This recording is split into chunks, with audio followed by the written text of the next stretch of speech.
Maintenant, l'exercice numéro 2, c'est le cas d'un cerceau homogène. C'est quoi un cerceau? Un cerceau est un solide où la masse est répartie sur un cercle. Remarquons bien, ça c'est un cerceau d'axe de révolution delta. Delta est l'axe du cerceau.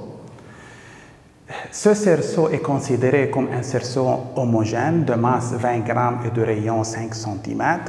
On va déterminer le moment d'inertie du cerceau par rapport à son axe delta ou par rapport à son axe de révolution delta.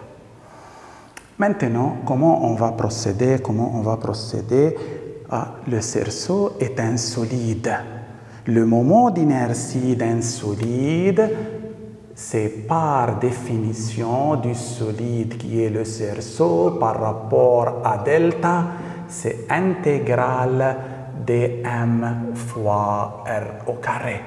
C'est quoi dm? dm, c'est la masse élémentaire d'une particule du solide qui est ici quoi? Le cerceau.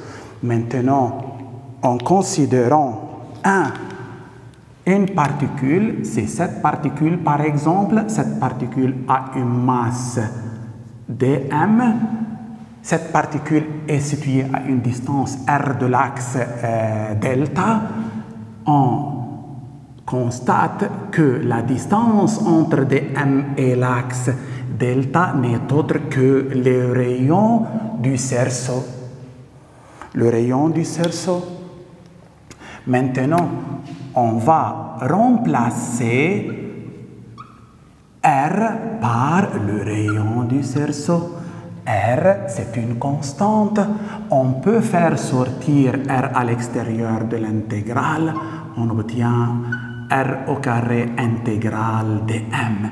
L'intégrale doit s'effectuer sur tout le solide S, c'est-à-dire sur tout le cerceau.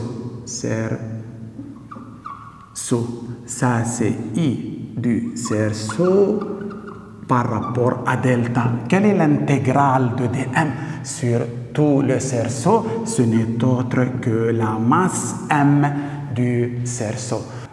Ok, donc on peut retenir que le moment d'inertie du cerceau par rapport à l'axe delta n'est autre que la masse du cerceau multipliée par le carré de son rayon. N'oubliez pas, delta doit être l'axe du cerceau ou son axe de révolution. Maintenant, en faisant l'application numérique, la masse du cerceau, c'est 20 grammes, c'est 20 fois 10 moins 3 quoi, kilogrammes, multiplié par le rayon, c'est 5 cm, c'est 5 fois 10 moins 2 mètres au carré.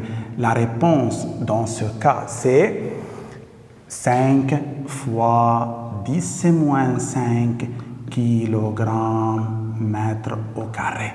Ça, c'est le moment d'inertie du cerceau par rapport à son axe de révolution.